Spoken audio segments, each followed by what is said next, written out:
They mocked her dress, until the cowboy declared, "She's the finest woman here." The town of Red Hollow was known for its pride.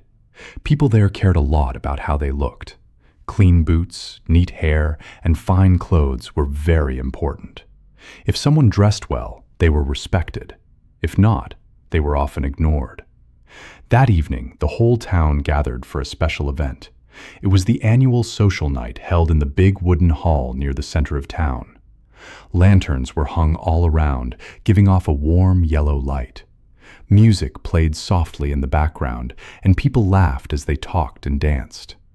Everyone came dressed in their best. Women wore beautiful dresses made of silk and lace.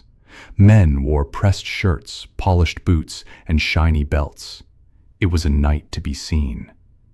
Then the door opened. A young woman stepped inside. Her name was Clara Whitfield. For a moment, no one said anything. But soon, quiet whispers began to spread across the room. Clara's dress was simple. It was not new. The color had faded a little, and the fabric looked old. The stitching was not perfect, and some parts had clearly been repaired more than once. It was a dress made by hand, not by a professional tailor. To most people in the room, it did not belong there. "She really came like that?" one woman whispered. "I guess she couldn't find anything better," another said softly. Some people tried not to stare, but many could not help it. Clara noticed. She heard the whispers, even though they were quiet. She saw the looks people gave her. But she did not turn back. Instead, she took a slow breath and walked forward. Her steps were calm, even if her heart was not. Clara moved to the side of the room, away from the center where most people were gathered. She stood near one of the walls, her hands gently holding the edge of her dress. She did not try to draw attention. She only wanted to be part of the evening. The music continued. People laughed and danced, but no one came to speak with her. A group of young women stood nearby, talking and smiling. Clara thought for a moment about joining them, but then she heard one of them laugh softly and glance in her direction. Clara looked away. She had worked hard on that dress. Every stitch had been done by her own hands. She remembered sitting by the small window in her home, fixing the worn parts carefully. She had done her best to make it look nice. To her, it was the best she had. But here, it was not enough. Still, Clara kept her head up. She watched the dancers quietly. A small smile stayed on her face, even though it felt a little heavy. She did not want anyone to see that she felt hurt. She wanted to be strong. Outside, the night was calm. A soft breeze moved through the town, carrying the smell of dust and dry grass. And just a few steps away from the hall, a horse stood tied to a wooden post. Beside it stood a man. He was a cowboy. His hat was low, and his clothes showed signs of long travel. There was dust on his boots and on the edges of his coat. He looked like someone who had been on the road for many days. His name was Ethan Cole. Ethan had arrived in Red Hollow only a short time before the event. He had not planned to stay long. Towns like this were not new to him. He had seen many places, met many people, and learned to read a room without saying much. As he stood outside, he could hear the music from inside the hall. He watched the light coming through the windows. For a moment, he thought about riding on and leaving the town behind. But something made him pause. After a short while, Ethan stepped forward and walked toward the door. When he entered the hall, he did not draw much attention. People were too busy enjoying themselves. He quietly moved to the side and leaned against a wooden pillar, observing the room. His eyes moved slowly from one group to another. He saw the laughter, the fine clothes, the easy smiles. Then his gaze stopped. He noticed Clara. She stood alone near the wall, her simple dress standing out in a room full of expensive fabric. Ethan did not see what others saw. He did not see something to laugh at. He saw something different. He noticed the careful stitching of her dress, the way it had been repaired with patience, the way she stood, quiet, but not weak. He also noticed the small change in her smile. It was still there, but it was not as bright as before. Most people in the room did not see that, but Ethan did. He stayed where he was, watching quietly. The music played on, the laughter continued, and the night moved forward. But something in the room had already begun to change. Part 2. The Cowboy Who Watched. Ethan Cole did not move for a long time. He stood near the wooden pillar, his arms relaxed, his eyes quietly observing everything around him. Most people in the hall did not notice him. To them, he was just another traveler passing through. But Ethan noticed everything. He saw the way people laughed loudly with each other, sharing stories and compliments. He saw how they admired each other's clothes and spoke with pride about small things. It was a room full of noise, but not much understanding. Then his eyes returned to Clara. She was still standing near the wall. No one had come to speak with her. No one had asked her to dance. A few people looked at her from time to time, but only for a second, and then they turned away. Clara kept her posture straight. She watched the dancers with quiet interest. Sometimes she smiled when the music became lively, but her smile faded quickly when she noticed others whispering again. Still, she did not leave. That was what caught Ethan's attention the most. Many people would have walked away by now. Many would have felt too uncomfortable to stay. But Clara remained there, calm and patient, as if she had decided that she belonged, no matter what others thought. Ethan respected that. He adjusted his hat slightly and took a small step forward, then stopped again. He was not a man who rushed into things. Instead, he continued to watch. Near the center of the room, a group of men were talking loudly. They laughed as they spoke about business, land, and money. One of them glanced toward Clara and smirked. "I don't know why some folks even come to these events," he said quietly to his friends. "They should know where they fit." The others chuckled softly. Ethan heard that. His expression did not change, but his eyes became more focused. Across the room, two women stood together, watching Clara as well. "She could have at least borrowed something nicer," one said. "Yes," the other replied. "It would have saved her from this embarrassment." Clara did not hear those exact words, but she felt their meaning. She slowly looked down at her dress for a moment. Her fingers gently touched the fabric, as if remembering the time and effort she had put into it. She remembered the long evenings spent fixing each tear, making sure every stitch held strong. To her, this dress was not something to hide. It was something she had worked for. But standing in that hall, surrounded by shining silk and bright colors, it felt small. For a brief moment, Clara thought about leaving. The door was not far. She imagined stepping outside into the quiet night, away from the whispers and the looks. It would have been easy. But then she took a breath, and she stayed.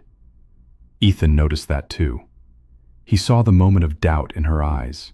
He saw how close she was to turning away, and he saw how she chose to remain standing. That choice meant something. Ethan had met many people during his travels. Some were strong in words, others in action. But real strength, he knew, was often quiet, and Clara had that kind of strength. The music changed again, becoming slower and softer. Couples moved closer together on the dance floor, their steps gentle and smooth. The mood of the room became calm. Still, Clara stood alone. Ethan finally pushed himself away from the pillar. He took one slow step forward, then another.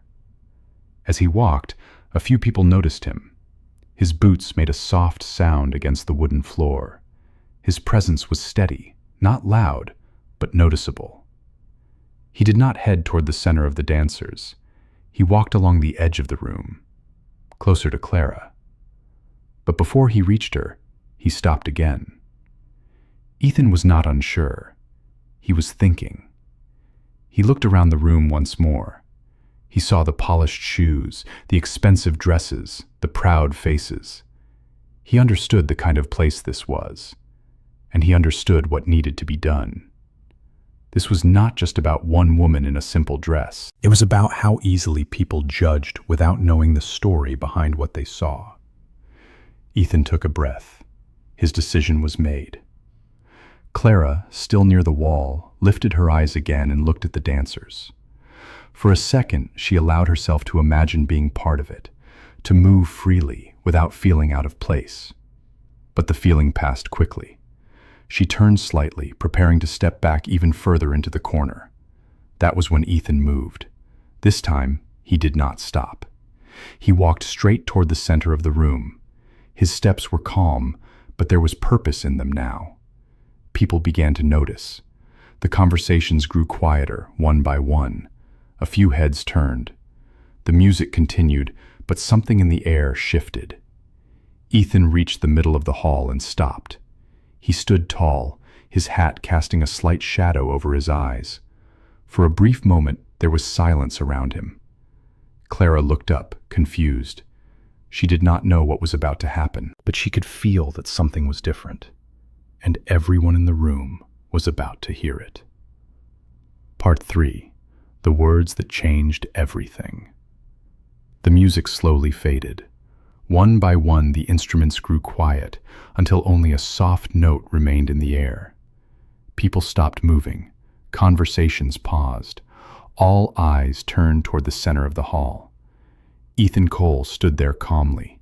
He did not rush. He did not look nervous.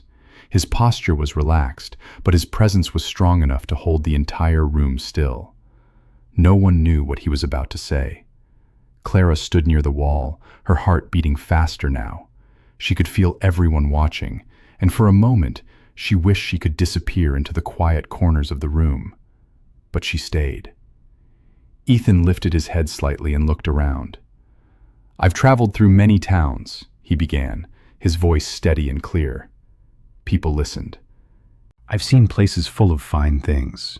Shiny boots, clean coats, and dresses made from the best fabric money can buy." A few people nodded proudly. They thought he was praising them. But Ethan's eyes moved slowly across the room. "And I've seen people who believe those things make someone important." The smiles in the room began to fade. Ethan paused for a moment. Then he spoke again. "But I've learned something different on the road." The room grew even quieter. He turned his head slightly and looked directly toward Clara. "I've learned that what makes a person truly fine isn't what they wear." A soft murmur passed through the crowd. Clara froze. She was not used to being noticed, especially not like this. Ethan took a few steps forward, still speaking calmly. "It's how they carry themselves. It's the effort they put into what they have. It's the strength they show when no one is standing beside them." Now the room was completely silent. No laughter, no whispers, only listening. Ethan raised his hand slightly and gestured toward Clara. "There's a woman in this room," he said, standing quietly near that wall. Every head turned toward her.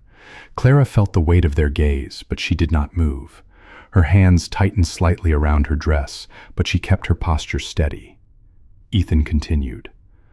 "Most of you looked at her tonight and saw something simple." He paused again. "Some of you saw something to talk about." A few people lowered their eyes. "And some of you," he added, "decided she didn't belong here." The truth of his words settled heavily in the room. Ethan's voice remained calm, but there was strength in it now. "I see something else." Clara slowly lifted her eyes and looked at him. He nodded slightly, as if speaking directly to her now. "I see someone who made what she has with her own hands," he said. "Every stitch, every repair, done with care." He looked back at the crowd. "That kind of effort isn't easy. That kind of patience isn't common." The room remained still. Ethan took another step forward. And while others were busy judging, she stood here with dignity. Clara's eyes softened. She had not expected this. No one had ever spoken for her like this before. Ethan's voice lowered slightly, but it carried even more meaning now. That takes more strength than wearing the finest clothes in the room. A deep silence followed. People shifted uncomfortably. Some looked at Clara again, but this time their expressions were different. There was no laughter now, only thought. Ethan let the moment settle before speaking again.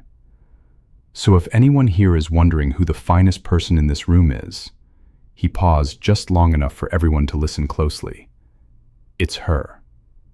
The words hung in the air. Simple, clear, powerful. Clara felt her breath catch. For a moment she could not move or speak. The same people who had whispered about her now stood quiet, unable to respond. Something had changed. Not in her dress, not in the room, but in the way people were beginning to see. Ethan turned fully toward Clara now. His expression was calm, respectful. He walked across the floor, step by step, until he stood right in front of her. The distance that had once felt so large between her and everyone else disappeared. He removed his hat slightly, a sign of respect. "Ma'am," he said gently, "would you honor me with a dance?" Clara looked at him, surprised. Her heart was still racing, but this time it was not from fear. It was from something new. Hope. For a second she hesitated, not because she doubted herself, but because she had never been asked like this before. Then, slowly, she placed her hand in his. The moment their hands met, a quiet warmth filled the space between them. Ethan gave a small nod, and together they stepped toward the center of the room. The music began again, soft at first, then steady. All eyes were still on them, but this time, the feeling in the room was different. Clara was no longer standing alone by the wall. She was exactly where she was meant to be, and everyone could see it. Part 4. A new meaning of finest. The music played softly as Ethan and Clara stepped onto the dance floor. At first, the room stayed very quiet. People were still thinking about what Ethan had said. His words had not been loud, but they had reached every corner of the hall. No one laughed anymore. No one whispered. They simply watched. Clara felt nervous for a moment. She was not used to being in the center of attention.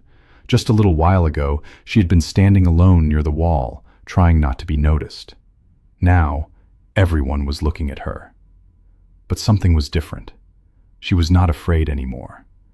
Ethan guided her gently as the music continued.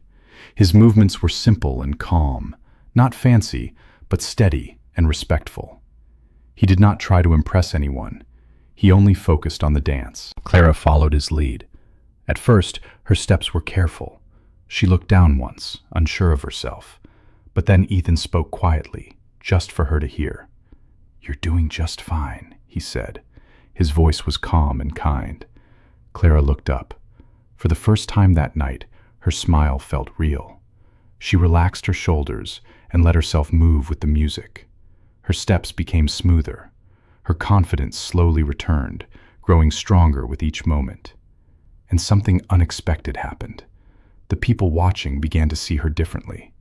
They noticed the way she moved, graceful, natural, and full of quiet confidence. They saw how she carried herself, not with pride, but with dignity. Her dress had not changed. It was still simple, still handmade. But now, it did not seem small anymore. It seemed meaningful. The careful stitching, the repaired fabric, the effort behind it, all of it told a story of patience, hard work, and strength. And now, people could see it. A woman from earlier, who had whispered about Clara, looked down at her own dress. It was beautiful, expensive, and perfect, but for the first time it felt empty. Another man who had laughed quietly before now stood silent, watching the dance with a thoughtful expression. The room was changing, not in sound, but in feeling. When the music came to an end, Ethan gently stepped back and tipped his hat again. "Thank you," he said. Clara nodded, her smile warm and bright. "Thank you," she replied softly. This time, her voice did not shake. For a moment they stood there, facing each other. Then, something surprising happened. A young woman stepped forward from the crowd. She looked a little unsure, but she smiled at Clara. "That was very beautiful," she said. Clara blinked in surprise. "Thank you," she replied. Then another person came closer, and another. Soon, a small group gathered around her. They began speaking to her, asking simple questions, offering kind words. Some even apologized, though not directly. But Clara understood. She could see it in their faces. Their thoughts had changed, not because of the dress, but because they finally saw the person wearing it. Ethan stepped back quietly, giving her space. He did not need attention. He had said what needed to be said. The night continued, but it felt different now.